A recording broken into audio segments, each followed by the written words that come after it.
Alright अब हम आ गए हैं 1.4C जिसके अंदर हम डिस्कस करने वाले हैं वेक्टर्स के पास्ट पेपर क्वेश्चन और ये बिल्कुल बेसिक से मैं पास्ट पेपर क्वेश्चन उठाऊंगा the way I have picked them up is for you बिल्कुल बेसिक से उठाएंगे और फिर हम उसके बाद इसका slowly and gradually vector addition vector subtraction and maybe in the next video we'll be talking about how to do vector resolution. Alright, so अभी हम चल रहे हैं first question May June 2016 paper 1-1 question number 1 right in front of you एक आपके पास पोल है एक vertical पोल है जिसको ऑब्वियसली हम लोग ऊपर से देख रहे हैं ठीक है this is your vertical pole और इस पोल के ऊपर आपको नजर आ रहा है कि देयर आर 3 फोर्सेस एक्टिंग ठीक है मैं इन फोर्सेस को कलर कर देता हूँ क्योंकि बाद में फिर ये हमें बहुत यूजफुल होंगी टू डिटर्मिन के विच फोर्स इज विच तो ये फोर्स है मेरे पास force 1 I call that F1 ये मेरे पास एक और फोर्स है इन दिस कलर में भी आई कॉल दिस F2 ये आपके ऊपर है आप इनका क्या नाम रखते हैं और मेरे पास एक फोर्स ये है आई कॉल दिस F3 ठीक है राइट मैंने कोशिश की इनकी लेंथ और इनकी जो एंगल्स हैं वो इंटैक्ट रहें फिर भी थोड़ा बहुत ऊपर नीचे हो जाएगा कोई फर्क नहीं पड़ता कह रहा है which vector diagram shows the resultant force are acting on the polar याद रखिए IGCSE में या O लेवल्स में आपने जितने भी वेक्टर एडिशन के क्वेश्चंस किए थे हेड टू टेल मेथड से वो सिर्फ 2 वेक्टर्स बेसिस पे हैं एक क्वेश्चन मैं देख रहा था O लेवल्स में प्रॉबेबली 2021 में शायद आया था जिसमें 3 इन्वॉल्व हैं उसके अंदर वेक्टर्स एनीवेज ये 3 वेक्टर का क्वेश्चन है रूल वही रहेगा हेड टू टेल रूल आपने सिर्फ वेक्टर्स को उनकी ओरिजिनल पोजीशन पे रखना है तो देखिएगा मैं कोशिश करता हूँ आपके सामने सो इनमें से कोई भी वेक्टर आप पहले ड्रॉ कर लेंगे इजी वन इज कि मैं ये वाला पिंक वाला वेक्टर पहले ड्रॉ कर लेता हूँ let's say this is its length ये मैंने ड्रॉ कर लिया वेक्टर F3 के हेड से मैं ड्रॉ करूँगा वेक्टर F1 ये ऑर्डर आप कोई भी रख सकते हैं F1 पहले ड्रॉ कर लें F2 पहले ड्रॉ कर लें that's completely up to you तो लेट्स सपोज ये मेरे पास F1 है और फिर मैं F1 के हेड से ड्रॉ कर रहा हूँ F2 अगर F2 तकरीबन इस एंगल का yes so this will be approximately my F2 और अब अगर मुझे रिजल्टेंट ड्रॉ करना है तो जहाँ से मैंने अपनी ड्राइंग स्टार्ट की थी वहाँ से ज्वाइन कर दूंगा where drawing is ending up और एरो भी लास्ट वेक्टर की तरफ होगा so this should be my resultant R और अगर आप इस R को देखें तो ये सिर्फ और सिर्फ मैच कर रहा है ऑप्शन बी से ऑब्वियसली ऑप्शन बी में उसने ऑर्डर डिफरेंट रखा है मैंने डिफरेंट रखा है that's completely up to them उनके ऑर्डर के हिसाब से उन्होंने पहले F1 ड्रॉ किया मतलब मेरी ड्राइंग का F1 फिर उन्होंने F2 ड्रॉ किया उसके हेड से और फिर उन्होंने फाइनली F3 ड्रॉ किया और फिर उन्होंने फाइनली F2 ड्रॉ किया and they found out the resultant जो कि बिल्कुल आइडेंटिकल है हमारे रिजल्टेंट से ठीक है So that's your first question. Now let's move to the second question, which is for vector subtraction. और मैंने बताया था vector subtraction भी हम addition की तरह ही करेंगे बस फ़र्क ये होगा कि जिसको सब्ट्रैक्ट करना है उसकी डायरेक्शन ऑपोजिट कर देंगे रिवर्स कर देंगे 180 डिग्री तो हमारे पास क्वेश्चन है P minus Q if you look carefully इसका मतलब ये हुआ कि हमें Q को नेगेटिव करना है ठीक है सो Q का नेगेटिव क्या होगा आपके ख्याल में अगर Q इस डायरेक्शन में जा रहा है ये आपका Q है तो नेगेटिव Q इसी लेंथ का ऑपोजिट डायरेक्शन में होगा ठीक है सेंस वो थोड़ा सा नीचे से स्टार्ट हुआ है इसलिए मैं थोड़ा सा ऊपर और उसकी डायरेक्शन बिल्कुल 180 डिग्री ऑपोजिट होगी अब अगर आप P और Q को ऐड करते हैं P और नेगेटिव Q को ये आपके पास नेगेटिव Q है ऐड करते हैं तो C आपको क्या मिलने वाला है सो ये आपने ड्रॉ किया P मैं एक साइड पे ड्रॉ कर देता हूँ ये आपने ड्रॉ किया P अच्छा देखिए इस तरह के जितने भी क्वेश्चंस हैं एग्जामिनर उसमें आपको सिर्फ जो फंसाएगा वो डायरेक्शन पे फंसाएगा और अगर आपने ज़रा सा भी क्वेश्चन ठीक तरीके से सॉल्व कर लिया तो आपकी डायरेक्शन बहुत सही क्लियर आने वाली है यानी कि उस जैसी ऑप्शन और कोई भी नहीं होगी आप ये कंफ्यूज नहीं होंगे अरे यार 19-20 का फ़र्क आ रहा है ऐसे क्वेश्चंस में ऐसा नहीं होगा and now if you have to draw the resultant from first tail to the last head आप इसको ड्रॉ कर लोगे और देखिए ये आपकी ड्राइंग, ये ऑरेंज वेक्टर क्लियरली मैच कर रहा है ऑप्शन सी से। So option C is your right answer. ठीक है, तो ये आपके पास हो गई वेक्टर एडिशन और वेक्टर सब्ट्रैक्शन। अब हम जाते हैं ज़रा थ्योरी के पेपर 2 के क्वेश्चन के एक डिटेल, जिसमें आपको एक डायग्राम, और ये मैंने पार्ट ई उठाया है डायरेक्ट क्योंकि यही क्वेश्चन का पार्ट रिलेटेड है जो कॉन्सेप्ट हम डिस्कस करना चाहते हैं। अक्टूबर नवंबर 2012 का पेपर है, पेपर 2-3, और इसका क्वेश्चन नंबर 1 है जिसका पार्ट ई हम सॉल्व करने वाले हैं। यूजुअली IGCSE और ओ लेवल्स में हमें स्केलिंग खुद करनी पड़ती थी, लेकिन यहाँ पर ए लेवल्स में examiner most of the time to the scale diagram आपको देता है। उसने मेंशन भी किया है टू स्केल डायग्राम उसने आपको दिए। इसका मतलब ये है कि अगर मैं रूलर रख कर, अच्छा ये थोड़ी लंबी डायग्राम है तो हमें तंग करने वाली है, लेकिन कुछ चीज़ें दिखाने के लिए मुझे इसको जूम इन और जूम आउट करते रहना पड़ेगा। एक और अपॉलॉजीज़ कि हमारे बैकग्राउंड में कंस्ट्रक्शन चल रही है, तो अगर उसकी आवाज़ आपको सुनाई दे तो आई एम रियली सॉरी, लेकिन हमें कंटेंट भी कवर करना है तो इसलिए हमें थोड़ा सा बर्दाश्त करना पड़ेगा। Let's see. तो ये जो ऊपर वाली छोटी लेंथ है, ये तो मैं आपको जूम इन करके दिखा देता हूँ कि कितनी लेंथ है। पहले लेंथ देख लेते हैं, फिर उसके बाद सारी चीज़ें डिटेल में देख लेंगे। तो ये लेंथ तकरीबन मेरे रूलर के हिसाब से आ रही है, अगर मैं पैरेलक्स एरर वगैरह सब अवॉइड कर दूँ तो तकरीबन ये लेंथ अप्रॉक्सीमेटली 1.8 सेंटीमीटर आ रही है। 1.8 सेंटीमीटर। सबसे पहले मैं लेंथ देख लेता हूँ, बाकी सारी बातें बाद में करेंगे। ओके, और अगर मैं इस लेंथ को देखता हूँ, अब मसला ये कि काफ़ी लंबी डायग्राम है, तो मुझे इसको ज़रा शॉर्ट करके देखना पड़ेगा। हो सकता है बहुत ज़्यादा क्लैरिटी से आपको नज़र ना आए।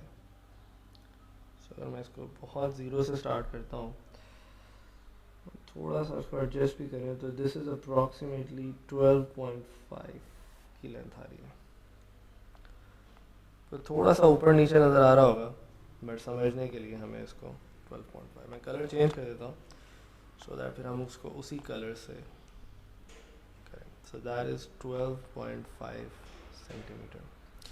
अच्छा देखिए, जब CI में आपको एक क्वेश्चन मिलेगा तो ये to the scale diagram proper 100% scale पे आपको मिलेगी। ठीक है, तो यहाँ पर तो मसला ये है कि जब हम टीचर्स ये CI के पास पेपर क्वेश्चंस कॉपी पेस्ट कर रहे होते हैं, या इवन यहाँ पर भी मैं इमेज लेकर आया हूँ, तो बहुत दफ़ा डायमेंशंस आगे पीछे हो जाती हैं। आप किसी के नोट से पास पेपर क्वेश्चन सॉल्व कर रहे हैं या किसी पब्लिशर के पास पेपर क्वेश्चन सॉल्व कर रहे हैं, तो उसमें मार्किंग स्कीम से और जो आपका आंसर है उसमें फ़र्क आ सकता है। क्यों? क्योंकि उन्होंने मोस्ट प्रॉबली एस्पेक्ट रेशो को, प्रॉपर जो ओरिजिनल एस्पेक्ट रेशो है उसका ख्याल नहीं रखा, सिर्फ कॉपी पेस्ट कर दिया, जैसे कि मैंने यहाँ पर किया। तो मे भी ऊपर नीचे चीज़ें हो सकती हैं। तो आपका जो भी क्वेश्चन होगा, अगर आप लोग ये प्रिंट करके सॉल्व कर रहे हैं 100% पे, तो मे बी आपकी वैल्यूज़ ऊपर नीचे आ रही है, but that's not a problem. The real thing is कि जो भी वैल्यूज़ आ रही हैं, हमें उसके लिहाज से क्वेश्चन को देखना है कि ये सॉल्व कैसे होगा। ठीक है, तो हमें ये समझ में आ गई है कि ये जो विंड का वेक्टर है, असल में ये हो क्या रहा है मैं आपको ये बताता हूँ कि ये एक एयरक्राफ्ट है जो कि हेड कर रहा है ड्यू नॉर्थ। ड्यू नॉर्थ का मतलब है नॉर्थ की तरफ जा रहा है, और एक विंड है जो ब्लो कर रही है नॉर्थ वेस्ट पे। ठीक है, नॉर्थ वेस्ट से विंड ब्लो कर रही है इस तरफ की तरफ। ठीक है, और अब उसने हमें मैग्नीट्यूड्स भी दे दिए हैं। विंड की स्पीड है 36 और एयरक्राफ्ट की स्पीड है 250। और देखें ये स्केलिंग बिल्कुल प्रॉपरली जाएगी, यानी कि इससे आप स्केल फिगर आउट कर सकते हैं। तो विंड की स्पीड जो उसने दी है वो दी है 36 मीटर्स पर सेकेंड, यानी कि वो 36 मीटर्स पर सेकेंड को रिप्रेजेंट कर रहा है 1.8 सेंटीमीटर से, और 250 मीटर्स पर सेकेंड को रिप्रेजेंट कर रहा है 12.5 सेंटीमीटर से। इसका मतलब ये हुआ कि अगर मैं एक रफ स्केल यहाँ पे मेंशन करूँ, तो वो 1 सेंटीमीटर से 20 मीटर्स पर सेकेंड रिप्रेजेंट कर रहा है। ये एक्चुअल स्केल है जो उसने लिया, और हमें फाइनल आंसर के लिए ये एक्चुअल स्केल बहुत इंपॉर्टेंट होगा। Alright, now let's see the question में मांग क्या रहा है। वो कह रहा है कि फर्स्ट क्वेश्चन आपका कि draw an arrow on figure 1.1, this is figure 1.1, and show the direction of the resultant velocity यानी कि इन दोनों के सम से, इन दोनों को ऐड करने से रिजल्टेंट वेलोसिटी कहा जाएगी। तो पहला तो आपका ये काम है। अच्छा, अब क्या ये आप अंदाजे से लगा देंगे? बिल्कुल ऐसा नहीं है। सबसे पहले आपने देखें हेड टू टेल को फॉलो करना। तो अब हेड टू टेल बहुत तरीक़ों से फॉलो हो सकती है। इसी डायग्राम के ऊपर अगर आपने करना है तो बहुत आसान सा तरीका ये होगा कि आप इस वेक्टर को उठाएं। अब उठाने का मतलब ये नहीं होता क्योंकि डिजिटली मैं ये काम कर रहा हूँ। उठाने का मतलब ये है कि आपने ये ड्रॉ करना है, रीड्रॉ करना है from the tail of this vector. ठीक है, तो रीड्रॉ करने के लिए मेक श्योर कि आपका angle with respect to X axis, negative X axis 45 हो। और ये आसान भी है, वाई एक्सिस से भी ये एक्चुअली 45 ही होगा। ठीक है, बिल्कुल दरमियान में, तो डजेंट मैटर ईदर वे। तो आप रूलर लें, यानी कि आपने प्रोटेक्टर लेनी है। मेरे तो रूलर में भी प्रोटेक्टर मौजूद है अल्हम्दुलिल्लाह। तो मेरे लिए आसान है। एनीवेज, तो अब ये मुझे ऐड करना है यहाँ पर टेल से। ठीक है, अच्छा आप गौर से इस डायग्राम को देखें तो ये हेड टू हेड जॉइंट है। मुझे हेड टू हेड नहीं चाहिए, मुझे दोनों वेक्टर्स को हेड टू टेल ज्वाइन करना है। तो एक तरीका तो ये कि मैं यहाँ इस इधर ज्वाइन कर लूँ। दूसरा तरीका ये है कि मैं ये जो वेक्टर है मेरे पास, ये वाला, इसकी टेल फर्स्ट वेक्टर के हेड से ज्वाइन करूँ। ये भी कर सकता हूँ, जो कि ज़्यादा आसान होगा। तो लेट मी डू दैट। तो मैं इसी ओरिएंटेशन पे इसको यहाँ से 1.8 सेंटीमीटर आगे की तरफ ज्वाइन कर लेता हूँ। It will be somewhere around here. ठीक है, इसी ओरिएंटेशन पे ये मैंने वेक्टर ज्वाइन कर लिया हेड टू टेल। अब ये हेड टू टेल ज्वाइन है। ये मेरा पहला वेक्टर है। मैं इसकी लाइन भी ड्रॉ कर लेता हूँ ताकि आपके जहन में कोई कंफ्यूजन ना रहे।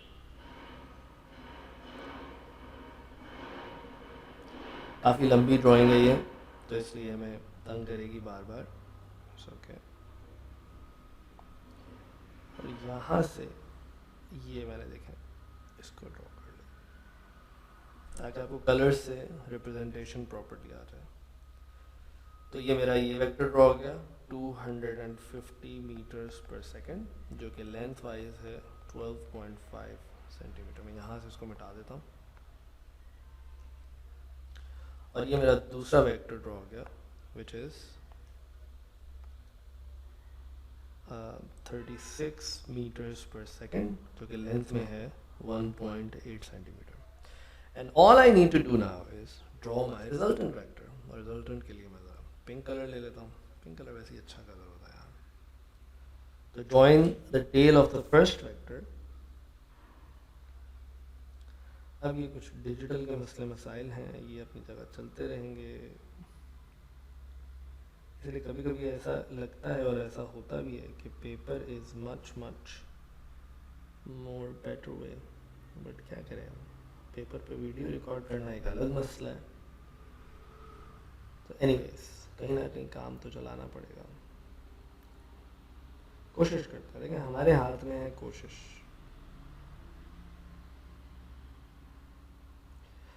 Alright, this seems like almost we were there. Okay, this might do. So देखिए, मैं स्टार्ट भी नीचे से ही करूँगा ताकि आपको आइडिया हो कि जहाँ से आपने डायग्राम स्टार्ट की थी उसको लेकर चलें जहाँ पर आपने डायग्राम ख़त्म करनी है। सो ये है जो एग्जामिनर चाह रहा है। ठीक है, अब वो कह रहा है determine the magnitude of the resultant velocity of the aircraft. अब उसने कुछ भी नहीं बताया कि आप कैसे डिटरमिन करें। तो देखिए, आप ग्राफिकल मेथड भी यूज़ कर सकते हैं। All you need to do is measure this length. इस लेंथ को मेजर करना है अच्छे से।